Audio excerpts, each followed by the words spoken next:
Well, this is going to be a bit of a different show, everybody, as we're going to give some predictions according to AI. How about that? We asked AI some of the predictions for 2026, and we're going to go over those. Not all of them, but the top ones. And they're quite interesting. Quite interesting. I think some of these are fairly logical. Others are a little bit off the wall and less likely, but we're going to go through it. And instead of the mailbag again, we're going to do that today. And if you have questions or you do want your voice on the air, send it to me as normal, mailbag at www.podcast.com, and we will get your questions on Sunday's Week in Review. So let's do it. What does AI, according to AI, when I say AI, I mean ChatGPT. Okay, I mean, there's other AI platforms, but we're going to use the more robustly used one in ChatGPT. So what does ChatGPT say about the predictions for 2026? Number one, you ready? The number one is The Rock becomes full-time part of WWE Creative. The Rock transitioned into behind-the-scenes mentor/part owner figure, appearing weekly in promos and influencing storylines. He may even cut a series of iconic Rock promos to elevate new stars. Why? Here's the justification, according to AI. Rock's Hollywood star power elevates the brand, and WWE feels the face of the company energy without burning Roman again. Now, let me just say this to ChatGPT. I'm calling BS on this. The justification is absurd. The fact that there's a chance that The Rock comes back to cut Rock promos, quote unquote, to elevate new stars. That's not going to happen. He won't even, if The Rock won't come back and didn't come back to follow through on a WrestleMania main event story, he's not going to just help out some random upstarts. AI, your IQ may have to be tested if you can test IQ on an AI platform. But no, I'm gonna say no to that. If I had a sound effect, it would be that's what I would do. The Rock is not going to be there every week or even on a semi-regular basis to cut promos to help out and to elevate new stars. No. Would he become perhaps a full-time part of creative? Well, I think he's already partly in that, but full-time, I don't think so. I think it maintains Triple H and crew with the occasional Rock influence and maybe running big stories by him. Because he's still part of the board, don't forget. So I think he does have some say. Okay. LOL. The second prediction is that the undisputed women's champion versus the Raw and SmackDown split title. So I don't know what this means. Let's dig into it and see what the hell AI said. It said, a major shakeup in the women's division will likely split the women's championship into two again. An undisputed and brand-specific belts. Well, guess what? That already happened. Get up to speed. That's not going to happen. Cody Rhodes versus Seth Rollins for the next big WrestleMania main event. Seth gets a title shot, maybe at SummerSlam, and Cody gets elevated toward Mania. Book it now. They collide in a long build dream match. Okay, this may not be the best format for this show because some of these, number one, have already happened. It's not a dream match. These two men have fought, several times before. And building Cody towards WrestleMania is something that's given every single year since WrestleMania 38. Like, duh. And is Seth Rollins going to get a title shot at SummerSlam? That may be the only half intelligent thing that AI has spit out here. Yeah, I mean, Seth Rollins absolutely could get a title shot at SummerSlam. He's going to be back in the next couple of months. So certainly he could, if not before. He may get a title shot at WrestleMania. But if he's going to face Braun Breaker, which is my guess, is that Seth Rollins, when he comes back, is going to target Braun Breaker because of the way he left, and Seth is going to be a babyface again, then SummerSlam seems to be actually a logical choice. But, CM Punk is also champion right now, and Punk and Seth Rollins have battled a number of times as well. So if Seth is going to chase the title and have a title match, it probably isn't going to be against Punk because we've been there, done that several times. All right, the next one, get ready. They call it the International Dominance Rocker. Boy, if there's ever an AI phrase, that's it. Gunther goes global champion. I thought AI was supposed to be, like ChatGPT was supposed to be this superior being, this nearly self-aware being. And it's saying things like Gunther goes global champion. That doesn't even make sense grammatically. This is a bad experiment, but we're already halfway through here, so let's go. So it says, expect Gunther's dominance to be reframed for the world stage, US, Europe, and Japan, possibly defending titles outside the US and at major non-WWE venues. Why? WWE loves making a beast heel look unstoppable versus international conquests. I mean, that actually is, that's true. You do like to have a global, more non-US based champion go international. Like that is a thing, because it does help out when they visit Germany and wherever they're going overseas, the UK and everything else. So sure, they like making the beast heels look unstoppable. Yes, that is a thing sometimes, but more often than not, it's the slimy heel that cheats to win, which I don't particularly like because it's overused. However, Gunther's dominance to be reframed for the world stage. What does that mean? Yeah, I mean, is he changing because they're just in a different place geographically in the world? Are they trying to say that he's wrestling differently and he's going to be portrayed differently because they have events overseas? AI, come on now. Possibly defending titles outside the US. Well, yes. Yes, I mean, that happens all the time. In fact, it's happening tonight.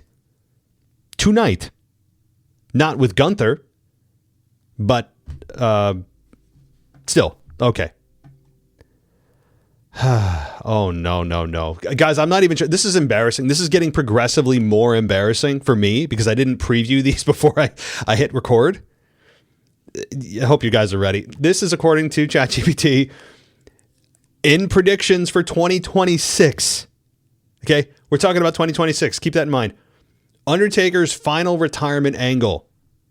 Yes, that's what it says. And Taker closes the book for real at WrestleMania with a Hall of Fame spectacle or torch passing moment with a rising star. And guess who it chose for the rising star examples? It got one right, and it got one hilariously wrong. They said these rising stars, for an example, could be Braun Breaker versus Taker, if that was even possible, and Undertaker wasn't going to risk his life and wouldn't actually be an embarrassing performance. I would say Braun Breaker versus Undertaker is actually very enticing. Here's the other one. Grayson Waller. Yes, the unstoppable, consistently on TV Grayson Waller. This is just AI slop at this point. We've reached slop conditions. Braun Breaker, though, versus The Undertaker. If The Undertaker was magically, in some other universe, able to go, that, seriously, I mean, think about that. Not in 2026. This is still not going to happen. But say 10 years ago, very enticing, actually. And here's the reasoning. Here's AI's just illogical explanation. WrestleMania 42 deserves closure on Legends 2, and the dead man hasn't fully given that send-off. Well, no, he did. Not in the way that we all were kind of hoping with the Boneyard match with AJ Styles. I'm like the only one that's not a fan of that match. Still am not. I know everyone found that to be enticing and different and theatrical. It's exactly what I didn't like about it, was that it was theatrical. I said it at the time, nearly 10 years ago, 6 years ago. I continue to say it today. Don't feel any different than I did about the Boneyard match. I understand why people like it for what it was. I don't. I really do wish Undertaker did have a true send-off in the ring. But he also did say that he felt he got a little more closure at WrestleMania 40 when he chokeslammed The Rock. And he was able to be a very small part, but a part of the main event. So that really did belong to Stone Cold Steve Austin. I've complained about that many times because it makes no sense with The Rock being attacked by Undertaker. Makes no sense. But that was the closure moment. Let's continue. Let's see if it can get worse. It says rising face of the company. Braun Breaker. Okay, maybe we've turned the corner. WWE moves Breaker into a top babyface role, competing with, it's going to go off the rails, competing with Cody, Seth, and Rock-aligned factions. He wins a world title, or at least becomes a perennial contender by the end of 2026. Why? Well, WWE believes in Breaker's mainstream potential and physicality. Okay, I'd say this one is about 90% intelligent. The Rock-aligned factions is, of course, bizarre, but Breaker moving into a babyface role, I think you've kind of already seen that. And where did we see it? I think we saw it when he faced Punk for the title on January 5th, and the crowd was kind of a little disenchanted with the Punk victory because they love new and getting behind these younger stars and feeling like they're there at the ground level and organically pushing them. Braun Breaker is going to be a big star. Moving him into a top babyface role in 2026, I think, is plausible. They may feel they have more in the heel run before they turn him, but when they turn him, he's going to be huge. And is he a title contender? I mean, he already is now, but being a perennial one, we'll see. He lost clean to Punk. We'll see how they bounce back, or he bounces back from that. Oh, no. Guys, this next one, I really don't... Okay, I think we've reached AI's limit. You ready? According to AI, in 2026, we are going to see the return, ready, of Bray Wyatt. It says Bray returns in a non-traditional role, possibly as a creative visionary character or a hybrid mentor or prophet figure. Whether it's through vignettes, eerie promos, or, quote, Firefly feuds, WWE will use him differently this time. Yeah, they're going to have to use him differently because he's not going to be there. Why? It says WWE still wants to capture lightning in a bottle with Bray's mind-bending charisma. Well, the only way that Bray Wyatt does return is through a mind-bending vision, because the fact that AI doesn't know Bray Wyatt is dead, that's very concerning. And I'm using the latest ChatGPT 5.2. I just did this morning. The return of Bray Wyatt. Brace yourself, guys.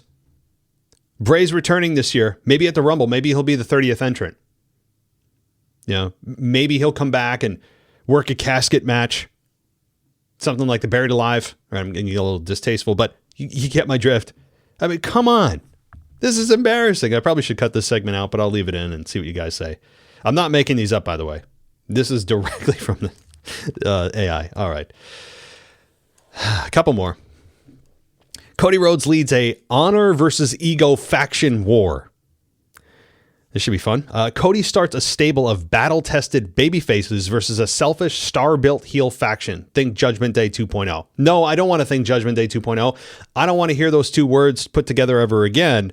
We don't need Judgment Day as it currently exists, much less another version of it. This is also insanely generic. Oh, the battle-tested babyfaces versus a selfish heel faction.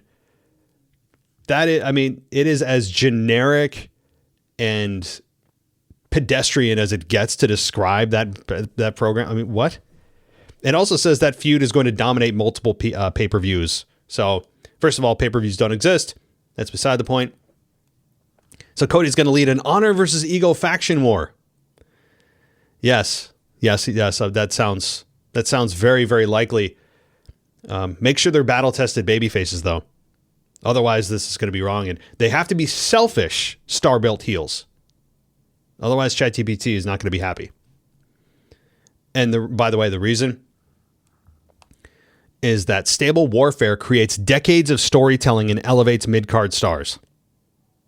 Oh, does it? Stable warfare just always creates decades of storytelling? Does it?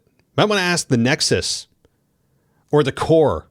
Remember the Core? Those of you, Wade Barrett was trying to do a spinoff of the Nexus, the Core. I mean, there are so many factions that just, dissolved and had absolutely no storytelling beyond like a month. Does it elevate mid-card stars? That one's kind of right. I mean, that's the idea. That's the purpose of bringing in the quote-unquote mid-card stars that may not have anything else going on into a faction to help build new stars. That part I'll give them credit for. But that's also, again, insanely pedestrian. Like, duh. All right. My God, how many more do we have to do here? This is getting painful. Major NXT versus main roster crossovers. WWE continues to blend NXT talent into Raw and SmackDown. Think Dragunov, Obafemi, Tatum Paxley, and Nathan Frazier. Some become headline players. Others spark brand distinction. Yeah, again, not super interesting or require a lot of thought to come up with this, but yes, sure. I mean, Dragunov has made an impact. We don't know much about him from a personality perspective other than he's super intense and is a wrestler's wrestler. And being U.S. champion, I think, helped him a little bit. Obafemi's going to be, I think, a major player in WWE in 2026. They seem to be very high on him. They continue to put his promos in Raw and SmackDown, letting you know, hey, don't forget, Obafemi, which tells you they're setting the groundwork for him to have a major splash in 2026, totally crossing over from NXT into the main roster. So that's a fairly reasonable one. Fans have been calling, this is the why, fans have been calling for NXT stars to be featured prominently, and WWE will answer that. Well, okay. All right. Let's a couple more here. Shinsuke Nakamura has a final redemption run. Expect Nakamura to regain spotlight with strong character evolution, possibly targeting a mid-card title and dream matches against top faces. I would say no. I don't expect him to have any character evolution, or especially just dream matches against top. Who are the dream matches? What dream matches are these that you speak of? Nakamura could absolutely call it quits this year. I think AJ Styles is going to. Nakamura could as well. WWE clearly has no big plans for Nakamura, who he pops up and he's one of those that I've said many times, as among others, he pops up and you're like, oh, that's right, he's still here. Was he injured? Where'd he go? Never a good sign. So Nakamura, maybe he does have a final run, whatever that may be. And it could be with a mid-card belt. That's actually a fairly intelligent statement. It could be with a Intercontinental or U.S. title run for a short time. So, two more. Celebrity involvement returns at major PLEs. WWE is likely to use celebrity appearances again at WrestleMania or SummerSlam, potentially A-list Hollywood or music guests. This generates mainstream media buzz and big social traction. And why? It broadens the audience beyond wrestling fans and boosts entertainment headlines. This is okay, WWE, as we know, loves their celebrity endorsements and appearances because it's trying to have them show the mainstream or casual viewer, hey, we're locked in, we're hip, we're cool, we know the latest and greatest, and look at these celebrities are here in attendance, so we must be cool. Right? Bringing in celebrities is nothing more than trying to pretend you're like the cool, fun uncle, or like you're hip and in tune with the latest lingo of this generation. Usually, I think that's the reason you do it. Yeah, so to say that, it creates mainstream media buzz. Well, that's what you hope for. It doesn't automatically generate it. This is just totally unnecessary to state that one. And number 13, the Royal Rumble winners. Here are the predictions according to ChatGPT. The men, here's what it's predicting for 2026. Braun Breaker or Seth Rollins. And for the women, Bianca Belair or Rhea Ripley. Not bad.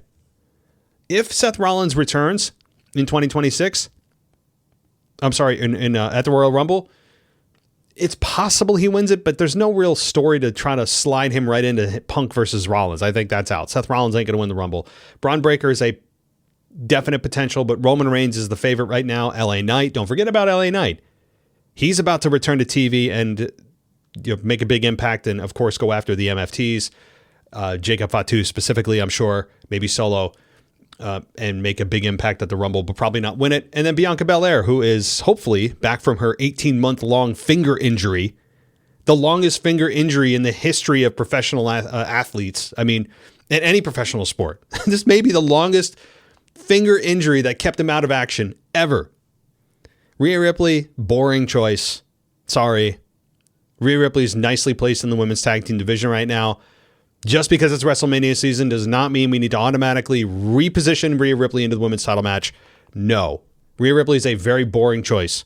Bianca Belair hasn't been around in a long time. Feels like forever. And so she would, I think, be positioned nicely to have her take on Jade Cargill. So, there you go. So, let's see here. See, just some honorable mention long shot predictions, by the way. Roman Reigns returns as a face versus a heel swap. What does that even mean?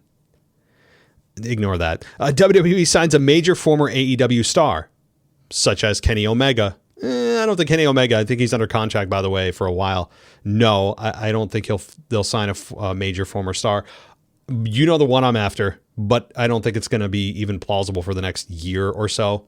And of course, I'm talking about MJF. A fully female main event WrestleMania match.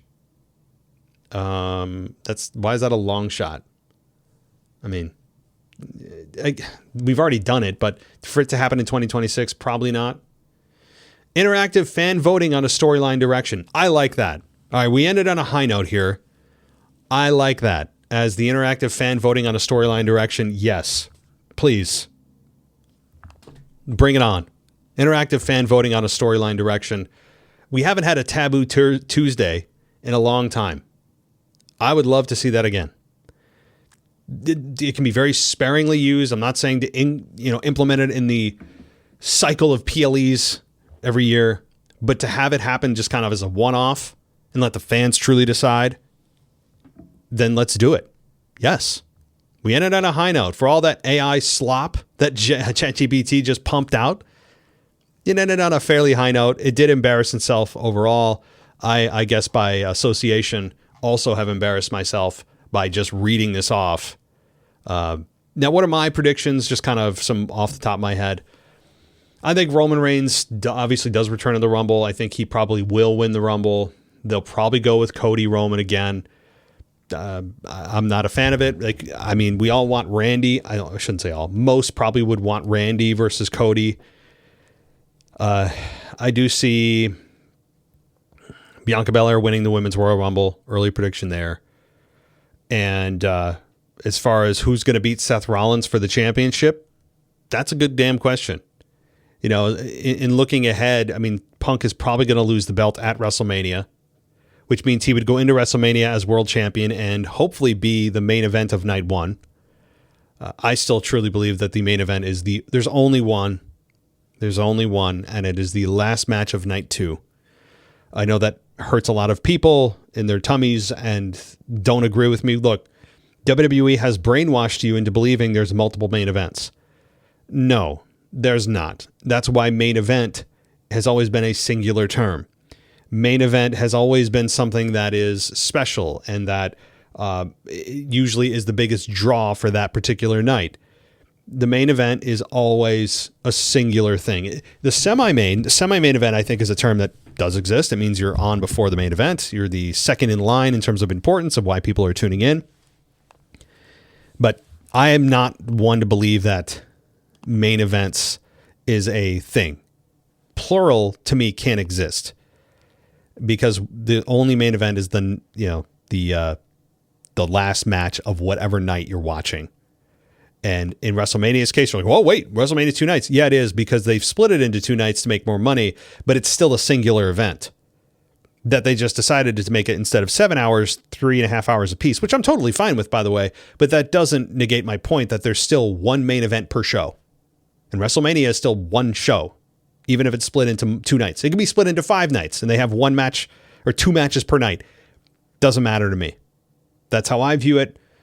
I don't care if WWE has rebranded it into something else. That's their job to brand and market. And it sounds more important when there's multiple main events. But to me, main events is not a thing. You have one main event. Period. Because if it's not a main event, if it's not the main event, by its own definition, it has to be a singular thing. Because how can something be the main event here and also the main event over here? It's like, no, well, which one is it? That's why it's the main, the most important event. Let's rephrase it and make it simpler. What's the most important event? The one that goes on last. That's how the company views it. That's how they'll always view it. So anyway, I don't want to dig in too deep, but thought I'd change up the show a little bit. And as you guys send in emails, we will do that on the Week in Review show. I think it'll be fun because we have the Week in Review combo mailbag show coming. Also, if you guys have any ideas for topics, send them my way too. You can include that in the mailbag and let me know in the mailbag, and I won't read it on air, or if you want me to, I can. What things you want me to do more? Video, I know, has been something that I've kind of off again, on again, dabbled my toes into. I've never gone fully into because just simply time on my end. But if the listeners want video, which seems to be something I'm missing out on a lot, because video is what's in and will continue to be in for a long time. Video is something that I know, I'm guessing, is one of the top priorities for people if they were to change the show. And some of them would say, remove you as host, right? I mean, like, or just delete the show. I have a lot of people that said that. I actually had somebody yesterday threaten me, like pretty much a death threat. So that was interesting. I've had that before too, which of course is illegal. Like, you can't do that. But hey, I mean, that doesn't really intimidate me. It doesn't bother me that much. That's the world we're in now. That's the world we're in. When you have differing opinions of somebody else, that they just feel you should be dead. That's sad, right? Sad.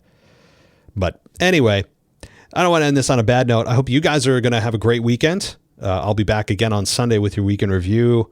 And send me your suggestions. Send me things you want to hear, want to see on this show. Specifically those on Patreon. If you're a patron of the show or want to be a patron of the show and you're like, I don't know, you don't get much. Well, let me know what you want. What things do you guys want in this show that would make it better? I don't care about a tough love. Oh, this sucks, that sucks. Great. I'll change it. What do you want me to add to? I'm fine with that. I don't have a fragile ego. I'm not thin skinned. Like, this sucks, that sucks. You say this too much. You repeat yourself. I know my flaws, but I do want to make this show better. And this is for you guys as well as me. Selfishly, it's therapy for me, but for you guys as well. You love wrestling or you wouldn't be listening. So, all right, that's enough. I will let it go. Short show, but different topic, a different kind of show today. I'll talk to you guys Sunday. Have a great weekend.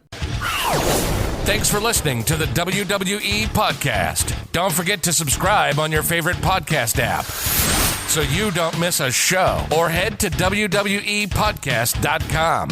And for all of these shows ad-free, head over to patreon.com/WWE Podcast. Until then, we'll see you next time.